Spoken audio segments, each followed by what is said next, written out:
Hinamak na manugang. Kabanata 349. Kung maibabalik lamang ang oras, mas gusto ni Meng Shiguo na personal na ipadala ang kanyang anak sa higaan ni Alex Dixon. Gagawin niya ang lahat para mapasaya si Alex Dixon. Bilisan mo siyang ilayo. Inip na iwinagayway ni Young Master Lee ang kanyang kamay. Pagkatapos magdulot ng napakalaking gulo para sa Lee family, tiyak na tuturuan niya ng leksyon si Meng Shiguo pagbalik niya. Pagkatapos nito, ikukulong niya ito at hihintayin na parusahan siya ng kanyang ama. Ipinasok ng bodyguard si Meng Shiguo sa trunk ng kotse at padebog na isinara ang hood. Tuldok. Tumayo si Alex Dixon sa entablado at pinirmahan na ang kasunduan sa pakikipagtulungan kay Jiang Handong. Mula ngayon, ang unang batch ng Haicheng na ginawa ng kanyang Haicheng Pharmaceutical Factory ay ipapadala sa Yan Capital na dinagtagal, at ang Jiangs ay magbubukas ng kanilang koneksyon at mga channel sa marketing para sa agresibong magbenta. Ang mga panauhin sa piging ay orihinal na walang pakialam kay Alex Dixon, na isang dayuhan, ngunit ngayon, nakikita nilang lahat ang kahalagahan ng Jiang family na nakalakip sa kanya, at lahat sila ay pinalibutan siya para humingi ng pabor sa kanya. Sa harap ng pambobola ng mga tao, ang ekspresyon ni Alex Dixon ay walang malasakit, at ang kanyang saloobin ay hindi alipin o pagmamalabos. Ngayon, lahat ng naroroon ay isang malaking shot sa Yan Capital, at sila ang mga target na gustong paboran ng hindi mabilang na mga boss. Gayunpaman, sa kanyang opinyon, ang mga malalaking shot na ito ay hindi madaling kaibiganin, kaya pinananatili niya ang isang tiyak na distansya mula sa kanila.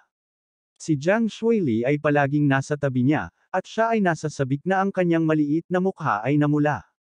Nakangiti siyang kumuha ng 2 baso ng alak at iniabot ang isa. Kuya Alex, hayaan mo akong mag-toast sa iyo. Kinuha ni Alex Dixon ang baso at ngumiti. Hindi ka na babalik kay Jinling pagkatapos ng iyong internship, hindi ba? Nawala ang ngiti sa mukha ni Jiang Shuili at agad siyang nagtanong, babalik ka? Hindi. Umiling si Alex Dixon at nawala ang ngiti sa mukha niya. 2 malamig na ilaw ang kumislap sa kanyang mga mata, may mga gagawin pa ako sa Yan Capital. Mananatili ako sandali. Kinailangan pa niyang hintayin ang Little Tia na imbestigahan ang Jade Pendant. Tiyak na iimbestigahan niya ang dahilan ng pagkamatay ng kanyang mga magulang. Magaling iyan. Walang kamalay-malay si Jiang Shuili na nakahinga ng maluwag. Lumuwag ang kanyang kilay at muling sumilay ang ngiti sa kanyang mukha. Umaasa siyang maaaring manatili si Alex Dixon sa Yan Capital ng mas matagal para mas makasama niya ito. Dahil kapag bumalik siya sa Yan Capital mula sa Jinling, hindi magiging ganoon kadali para sa kanya ang umalis sa kanyang tahanan at pumunta sa Jinling. Nagdilim ang ekspresyon ni Jiang Shuili, ngunit agad niyang hinayla ang sarili. Sa anumang kaso, mananatili si Alex Dixon sa Yan Capital sa loob ng ilang panahon. Marami siyang oras para samahan siya sa paligid ng Yan Capital. Si Alex Dixon ay hindi masyadong interesado sa piging. Matapos pumirma ng kontrata ay umalis muna siya. Si Jiang Shuili ay mukhang nag-aatubili nang pinalabas niya si Alex Dixon sa pinto. Mahina niyang sinabi, Alex Dixon, kailangan mong manatili sa Jing City ng ilang araw. Kung may kailangan ka, dapat mong sabihin sa akin. Huwag kang mahihiya. Tumawa si Alex Dixon at sinabing, ano? Ayaw mo bang bumalik ako sa Jinling? Sino? Sino ba ang ayaw? Natigilan si Jiang Shuili at mabilis na iniba ang paksa. Nakikipagtulungan ang Haicheng Group Company sa Jiang family. Marami sigurong dapat pag-usapan sa kapatid ko. Ngayong lumala na ang kalagayan ng lolo ko, lahat ng nasa pamilya ay nasa ilalim ng suporta ng kapatid ko. Inilagay ng kapatid ko ang lahat ng kanyang pag-asa sa iyo. Bahagyang kumunat ang noo ni Alex Dixon. Hindi niya sinabi sa Jiang family na siya ang boss ng Haicheng Group Company, ngunit siya ang kinatawan na pumirma sa kontrata. Gayunpaman, lihim din siyang nabigla. Ang Jiang family ay isa sa 4 na malalaking pamilya, at malalim ang kanilang pinagmulan. Hindi niya inaasahan na magpapakita din sila ng mga palatandaan ng kahinaan. Ayaw magtanong ni Alex Dixon tungkol sa mga panloob na sikreto ng pamilya Jiang, kaya nagtanong siya ng casual, anong sakit ang dinaranas ni Old Master Jiang. Namula ang mga mata ni Jiang Shuili nang banggitin niya ito. Siya sa mahinang boses, si Lolo ay nagkaroon ng necrosis noon, ngunit hindi pa ito gumagaling. Siya ay nahuhulog, at ang kanyang gulugod ay nabali. Nagdulot ito ng kanyang gulugod sa necrosis. Ngayon siya ay paralisado, at maging ang National Clinic hindi siya mapagaling. Spinal necrosis. Bahagyang kumunat ang noo ni Alex Dixon. Ang gulugod ng tao ay mayaman sa nerbiyos, at ito ay kabilang sa hindi nababagong tisyu ng katawan ng tao. Kapag nagkaroon ng spinal fracture at kulang ang blood necrosis, malalanta din ang nervous system sa gulugod. Ito ay maaaring ituring na isang malubhang sakit. Hindi binanggit ang National Clinic, kahit na personal na dumating ang mga medikal na doctorate sa mundo, wala silang magagawa. Lalo na ang pagmamahal sa akin ng aking lolo. Bakit siya magdaranas ng ganitong uri ng parusa? Habang nagsasalita si Jiang Shuili, hindi napigilan ng kanyang mga luha ang pag-agos. Tumangala siya kay Alex Dixon na may luhang mga mata. Mayroon ka bang paraan para matulungan ang aking lolo na maibsan ang kanyang sakit? Nag-isip sandali si Alex Dixon at seryosong sinabi, nagkaroon ako ng isang uri ng ointment na makakatulong sa dugo sa katawan ng tao para buhayin ang stock, ngunit hindi ako sigurado kung makakatulong ito sa bone marrow sa katawan ng tao na muling buuin. Maaari kong subukan ito. Talaga, biglang lumiwanag ang mga mata ni Jiang Shuili. Kinailan niya ito at sinabing, kung gayon, maaari ka bang pumunta sa Jiang family at gamutin ang aking lolo? Dahil tinitigan ni Jiang Shuili ng may pag-asa, hindi makatanggi si Alex Dixon at sinabing, kaya ko, ngunit hindi ko matiyak ang bisa. Okay lang. I am willing to try any method. Tuwang-tuwa si Jiang Shuili kaya namula ang mukha niya. She said, and your medical skills are so magical. Kahit ako, fourth uncle, ay nabigla. Magagawa mo talaga. Ang pang-apat na uncle ng Jiang family ang pinuno ng National Clinic. Napangiti ng mapait si Alex Dixon at sinabing, huwag ka munang umasa sa akin. I can only try my best. Kung magtagumpay man ako o hindi, depende sa kalooban ng langit. Ang medicinal paste na sinasabi niya ay ang repairing ointment na inihanda para makipagtulungan sa Jiang family. Sa kasalukuyan, nakabalot pa rin ito sa pabrika. Gayunpaman, maaari pa rin siyang maghanda ng isa pa para kay Old Master Jiang kung sakaling may mga emerhensya. Kung tungkol sa healing effect ng gulugod, hindi pa niya ito nasubukan noon, kaya talagang hindi niya alam. Tuldok. Pagkalabas ng handaan, dumiretso si Alex Dixon sa villa. Ang Yan Capital ay puno ng mga isda at dragon, at ang tubig ay masyadong malalim. Pangunahing nag-aalala siya tungkol sa kaligtasan ni Lewis Bing at Lewis Bing. Gayunpaman, ang mga martial guard ng Dixon family ay nakapaglipat na ng mahigit 30 tao. Salit-salit silang nagbabantay sa entrance ng villa. Hindi bababasa, ang mga ordinaryong bandido ay hindi makakapasok. Kinaumagahan, nagpunta si Alex Dixon para talakayin ang mga detalye ng pakikipagtulungan kay Jiang Handong. Sa lumang tirahan ng pamilya Meng, sila ay balisa tulad ng mga langgam sa isang mainit na kawali. Pumunta si Meng Shiguo para dumalo sa pamilya Jiang, ngunit hindi siya bumalik buong gabi. Ang kanyang asawa, si Qin Yuan, ay tumawag ng higit sa ilang beses, ngunit ang tawag ay hindi natuloy. Sa sobrang pagkabalisa ay halos gusto na niyang tumawag ng pulis. Pumunta ka kaagad sa Jiang family at magtanong-tanong. Bakit hindi pa bumabalik ang papa mo? Nay, nagtanong ako sa ilang tao, pero walang nakakaalam sa kanila. Walang magawang sabi ni Ming Yu. Hindi niya alam kung ano ang nangyayari, pero parang salot ang mga amo na dating kaibigan ni Ming family nang matanggap ang tawag niya. Wala silang sinabi bago ibinaba ang tawag.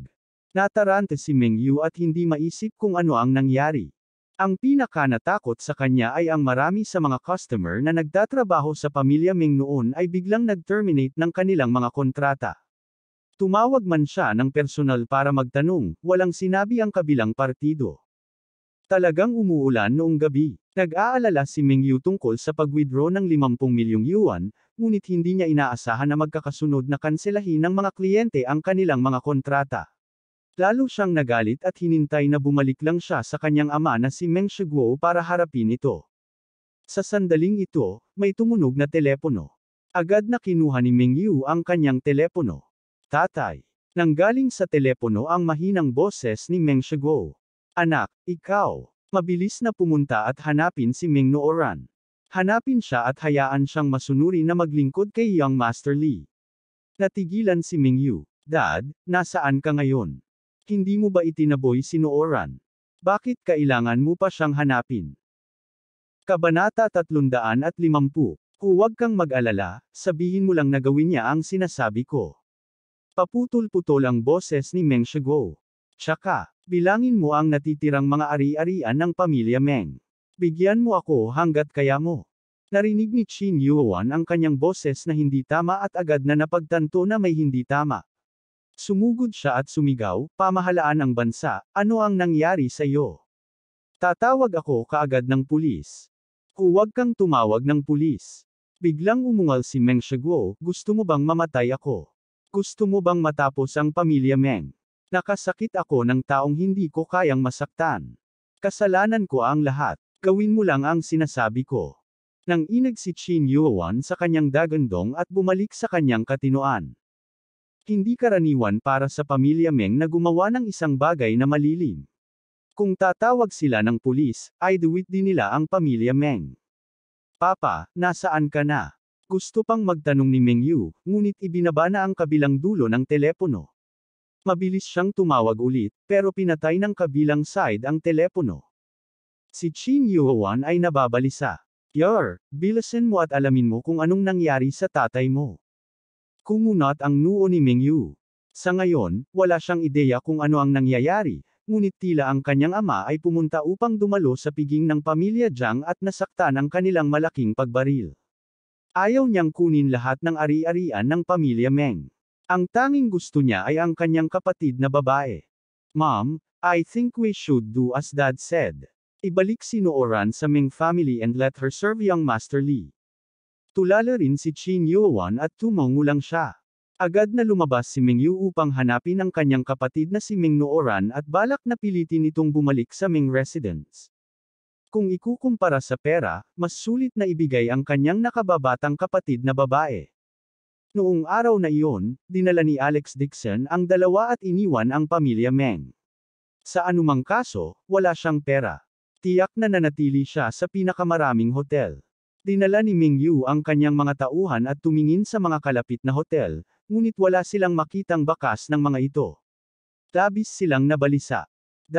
Saan sila nagtago? Don't tell me wala silang pera para magstay sa hotel at matulog sa bridgehead. Si Alex Dixon ay isang mahirap na tao.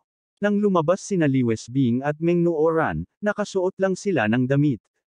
Nakatitiyak si Meng Shiguo na ang mga taong ito ay hindi magkakaroon ng pera para makakain sa loob ng walang 3 araw. Siguradong luluhod sila sa harap ng pintuan ng bahay ni Meng at magmamakaawa. Pababa na sana si Meng Yu sa tulay para hanapin sila, bigla niyang nakita ang dalawang pamilyar na lumabas ng sasakyan. Napapikit siya sa gulat. Sure enough, hindi siya nagkamali ng nakita. Si Meng Nooran at Li Wesbing talaga. Bukod dito, talagang bumaba sila mula sa isang bagong-bagong Porsche 911. Agad na sumugod si Meng Yu at sumigaw, tumigil ka. Walang kamalay-malay na ibinaling ni Meng Nooran ang kanyang ulo at agad na namutla ang kanyang mukha. Kinakabahan siyang umatras. Saan ka nagtago? Matagal na kitang hinahanap. Pinangunahan ni Meng Yu ang mga bodyguard ng pamilya Meng at sumugod. Bumaba ang tingin niya sa dalawang babae. Ang dalawang babae ay nakasuot pa rin ng damit mula noong gabing iyon. Hawak-hawak nila ang mga bulsa ng gamot sa kanilang mga kamay. Parang kakabili lang nila ng gamot. Umisi si Meng Yu. Mukhang hindi rin kayo maganda. Kayo pa nga mismo bumili ng gamot. Hindi napigilan ni Meng Nooran na huminga ng malamig. Wala itong kinalaman sa iyo. Sok, seeing how you guys are living like pulubi, do you regret leaving Meng family? Tumikim si Meng Yu at sinabi sa isang mahinang boses, gayunpaman, mayroon kang bloodline ng pamilya Meng kung tutuusin. Hindi imposibleng bumalik ka sa pamilya Meng. Kailangan mo lang ipanggako sa akin ang 3 bagay. Malamig na haramf ni Liu Lengleng at hihilahin na sana si Meng Nooran. Gayunpaman, nakita ni Meng Nooran na nakakatawa ito at nagtanong, ano ito? Si Meng Yu ay nakaramdam ng panghahamak sa kanyang puso. Ang dalawang B*** na ito ay sumunod kay Alex Dixon nang walang pag-aalinlangan. Ngayong isang araw na silang nagdusa, pinagsisihan pa rin nila ito. Sinadya niyang mayabang na sinabi, una, makikinig ka kay Dad pagbalik mo. Maging masunurin ka at maglingkod sa Lee family. Pangalawa, hindi miyembro ng pamilya ko si Lewis Bing. Bawal siyang bumalik sa pamilya Meng. Tumayo ka sa iyong makakaya. Ang kanyang mga salita ay nagpalamig sa mga mata ni Meng Nooran. Masisisi lang niya ang sarili niya sa pagiging bulag niya sa nakaraan. Hindi niya namalayan ang pamilya Meng ay hindi niya pamilya at ang pamilya Meng ay nakikilala lamang ang kanyang kasangkapan. Sarcastic siyang tumawa, Meng Yu, ano ang pangatlong kondisyon?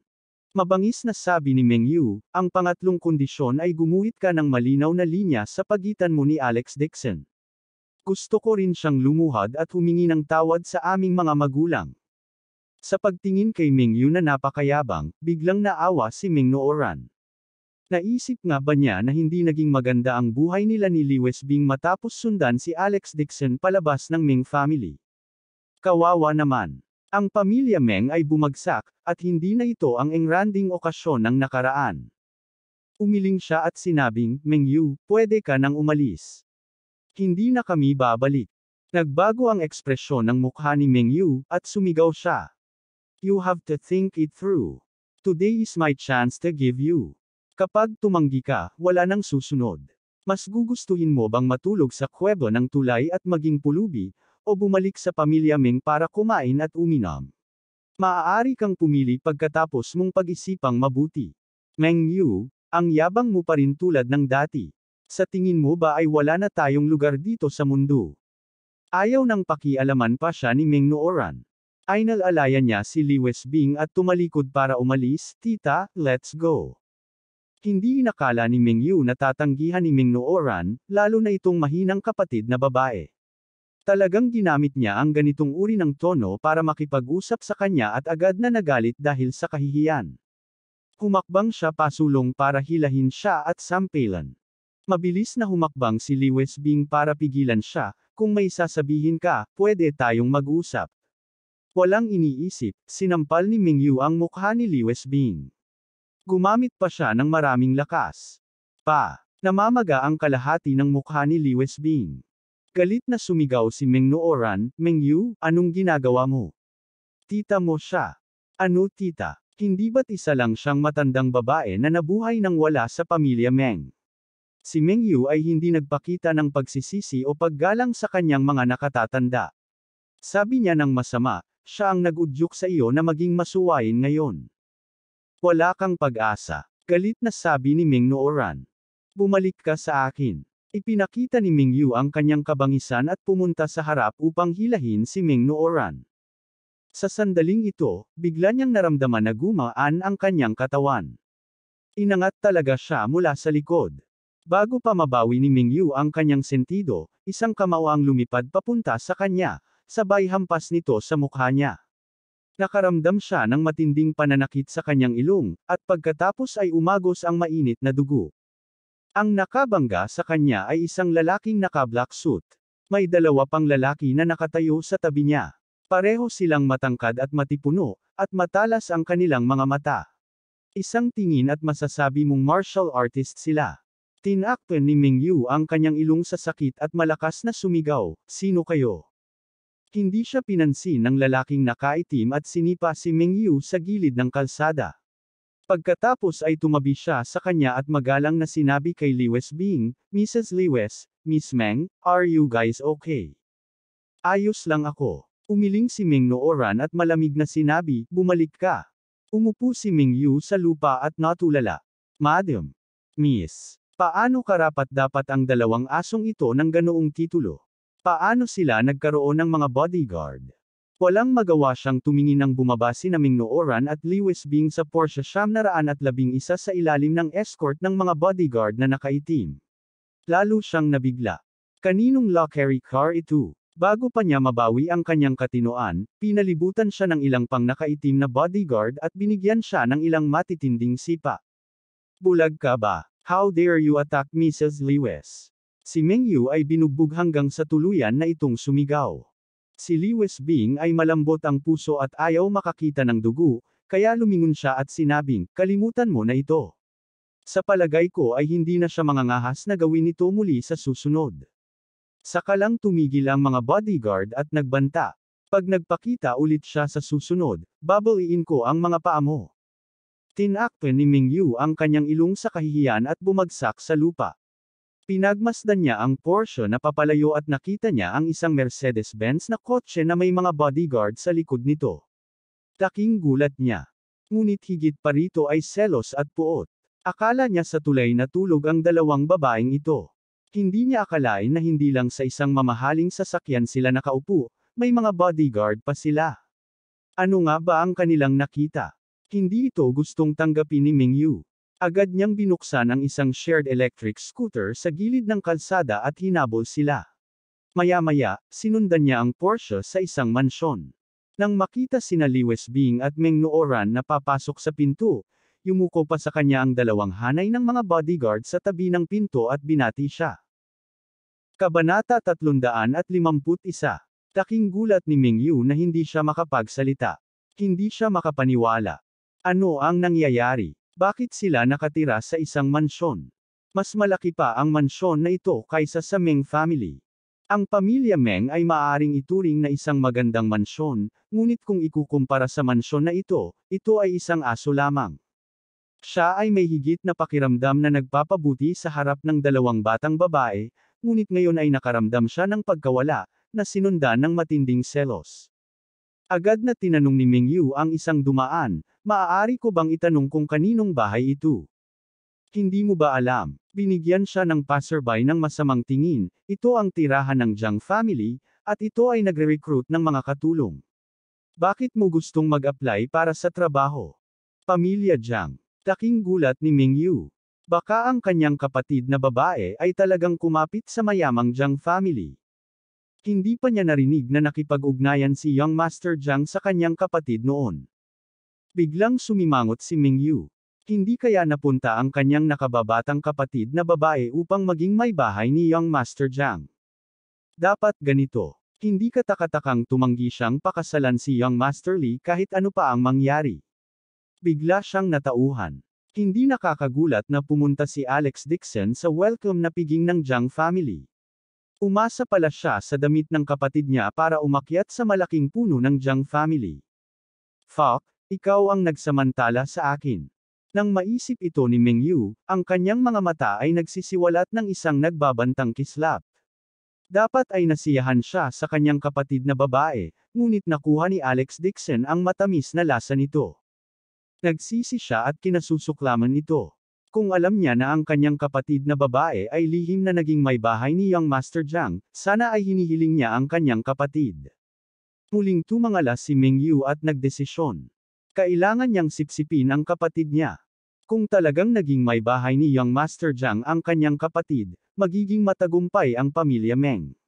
Bakit nila hahayaan siyang maglingkod kay Young Master Li?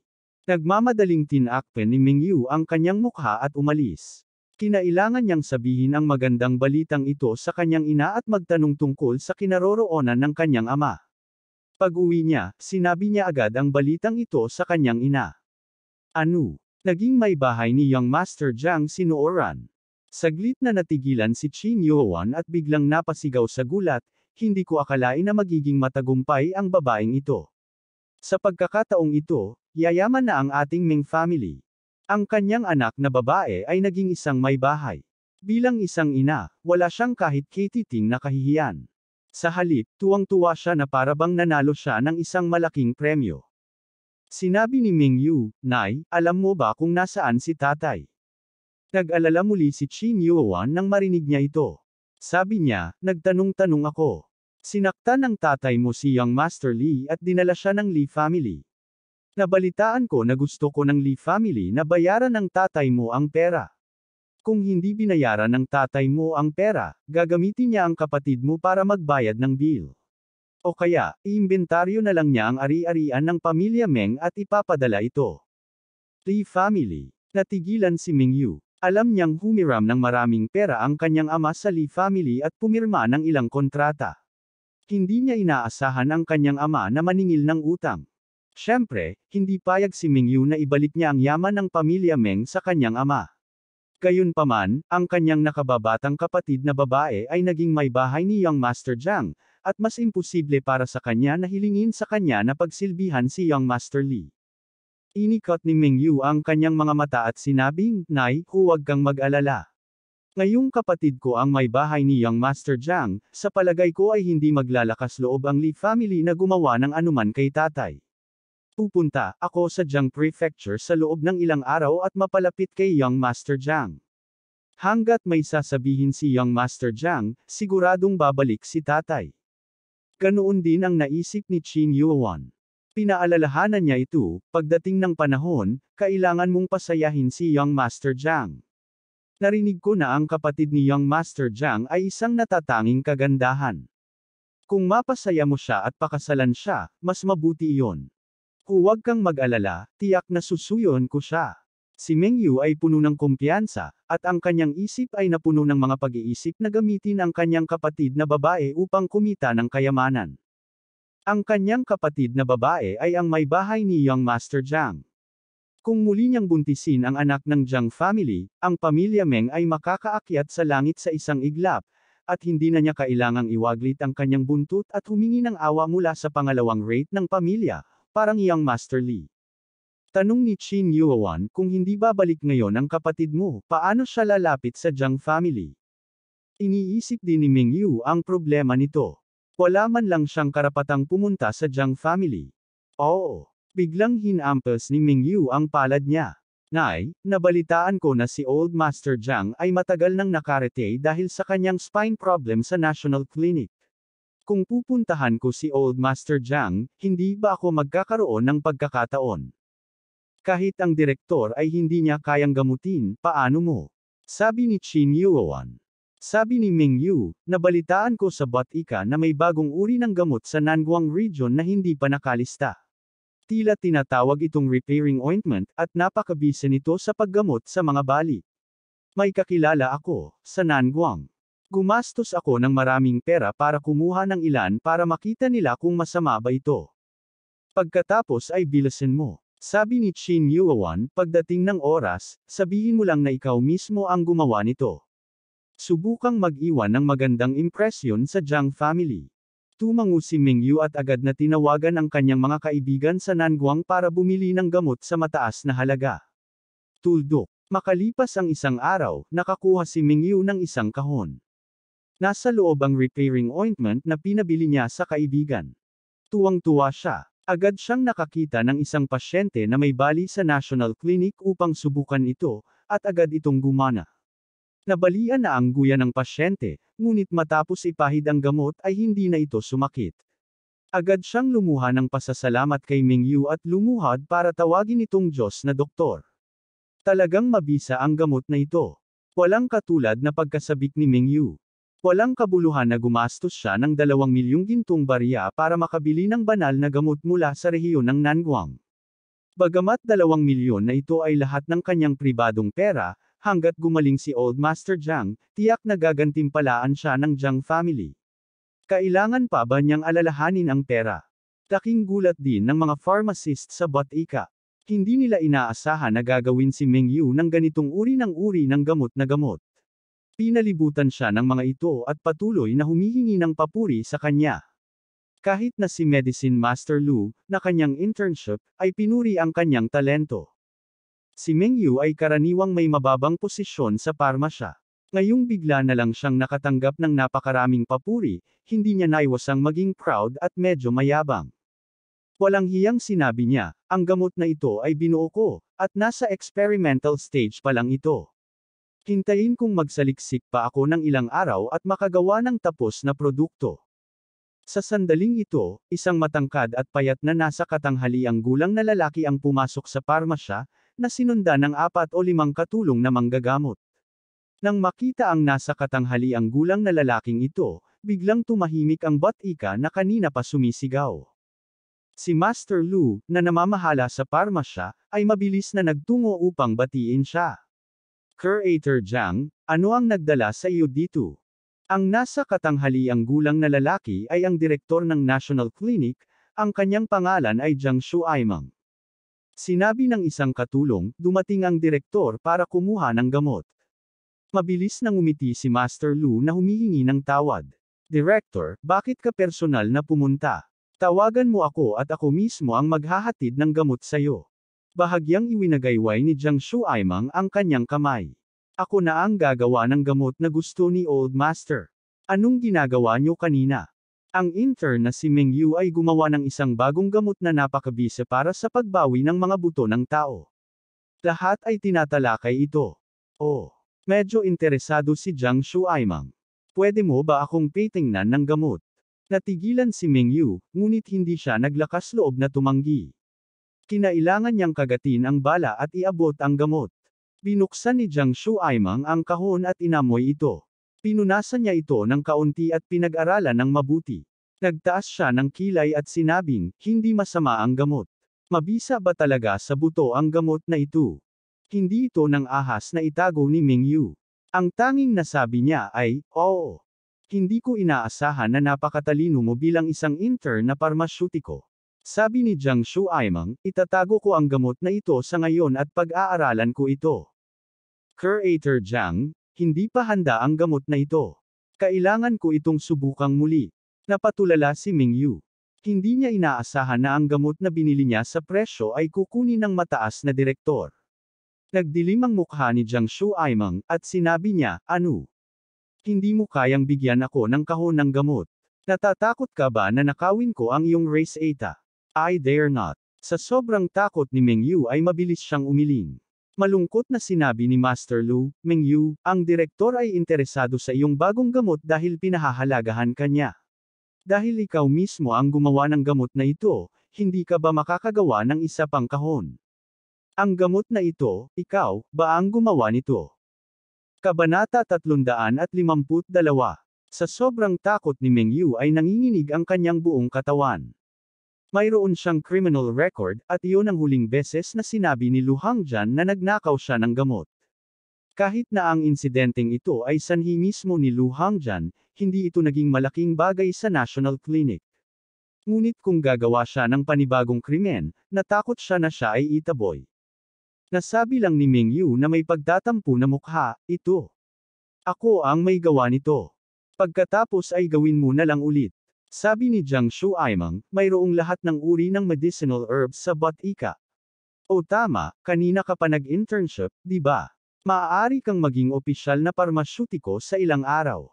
Hindi naging madali para sa isang intern na parmasyutiko sa National Clinic na maging opisyal na parmasyutiko.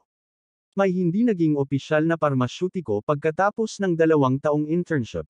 Agad na natuwa si Meng Yu at mabilis na sinabi, salamat, Curator Jiang. Tungkol sa repairing ointment sa kanyang mga kamay, hinihiling niya kay Qin Yuan na kunin ang kanyang pribadong pera at bumili ng isa pang kahon. Tuldok. Tinawag ni Alex Dixon si Renan at nagtanong tungkol sa sitwasyon ng linya ng produksyon ng pharmaceutical. Sumagot si Renan na ang Haicheng Pharmaceutical Factory ay gumawa lamang ng unang batch ng repairing ointments at hindi pa ito naisapubliko. Dahil may mga peking repairing ointments na kumakalat sa merkado, walang nakakaalam kung saang Batika ang nakarinig nito at pakiramdam na may kikitain sila, kaya ginaya nila ito. Bagaman ang mga peking repairing ointment ay mga peke, hindi rin ito peke. Kaya lang hindi kumpleto ang formula.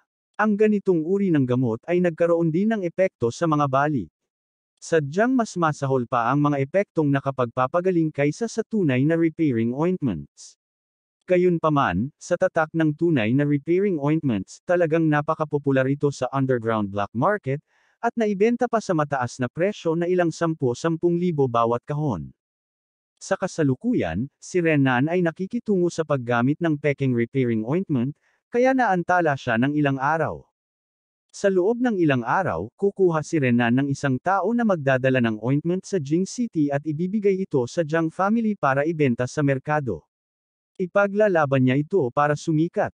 Pagkatapos tumawag ni Alex Dixon, tinawagan niya ulit si Jiang Shuili at tumayo para lumabas para gamutin si Old Master Jiang.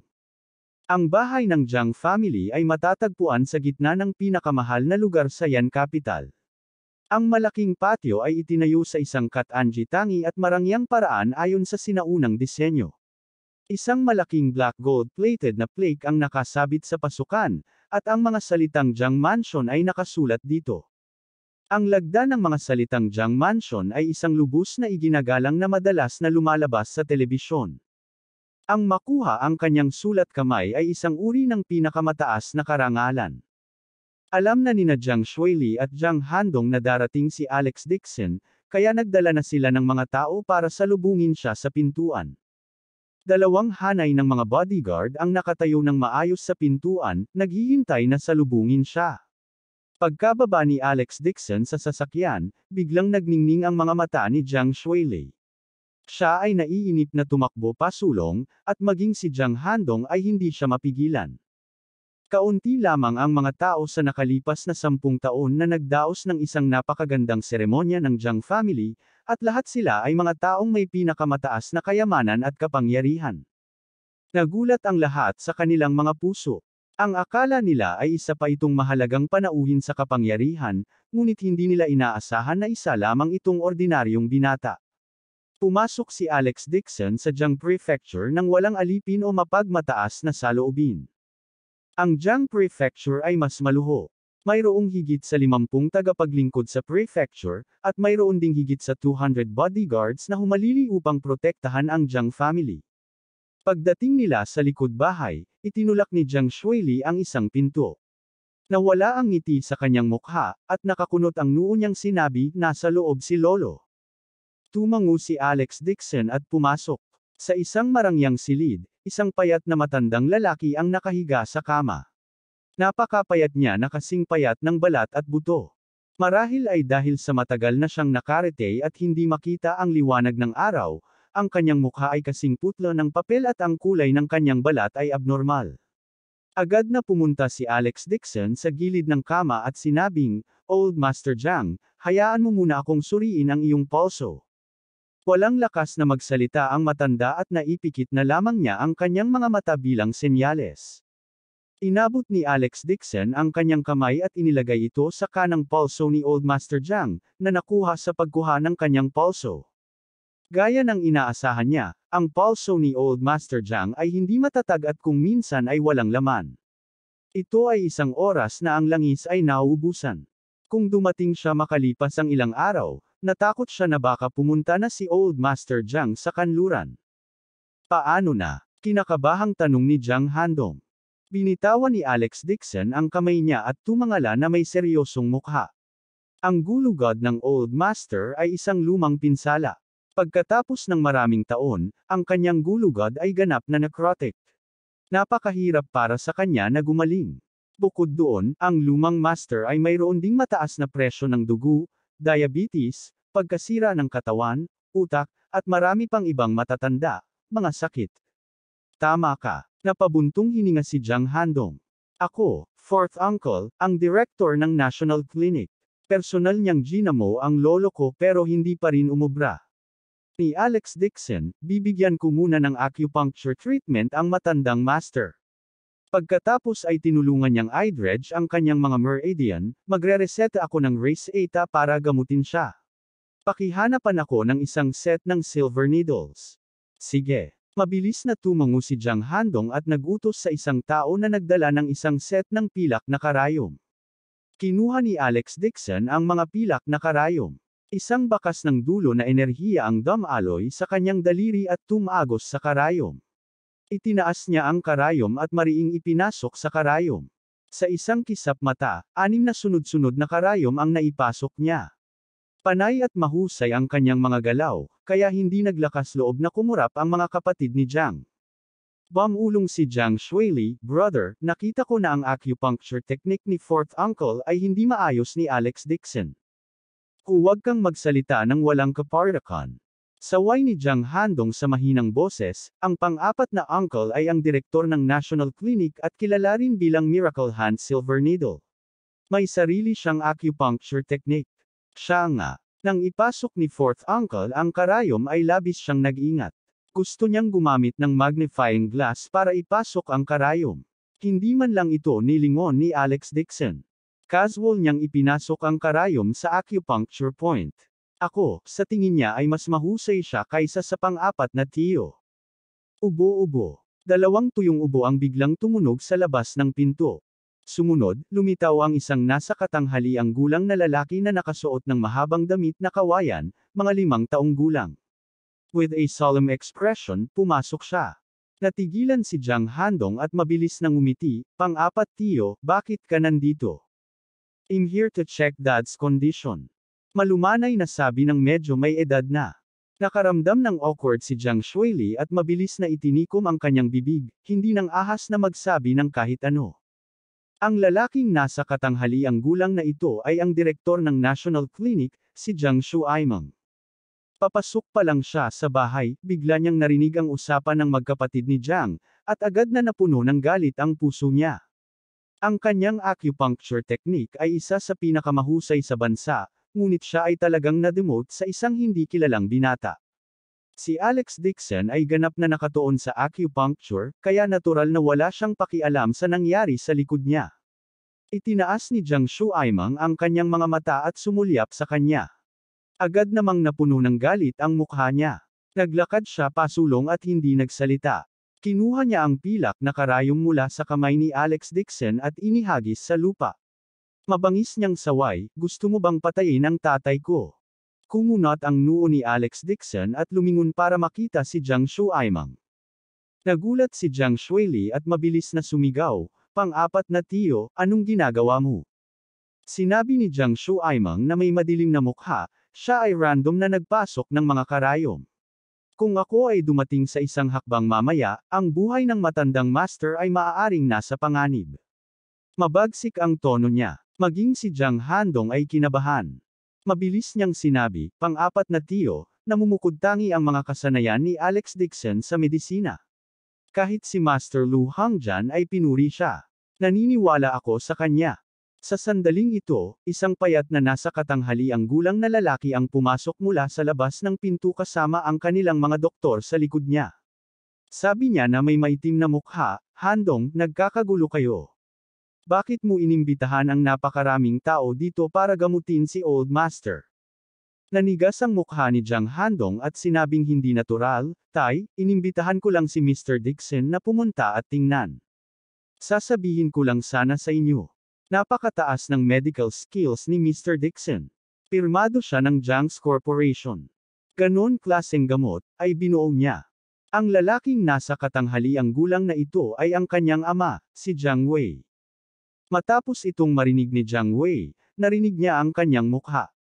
Sinulyapan niya si Alex Dixon pagkatapos ay bumaling kay Jiang Handong at sinabing, "Wala akong pakialam sa iyong negosyo, ngunit ikaw, fourth uncle, ang direktor ng National Clinic, ang pinuno ng medikal na mundo.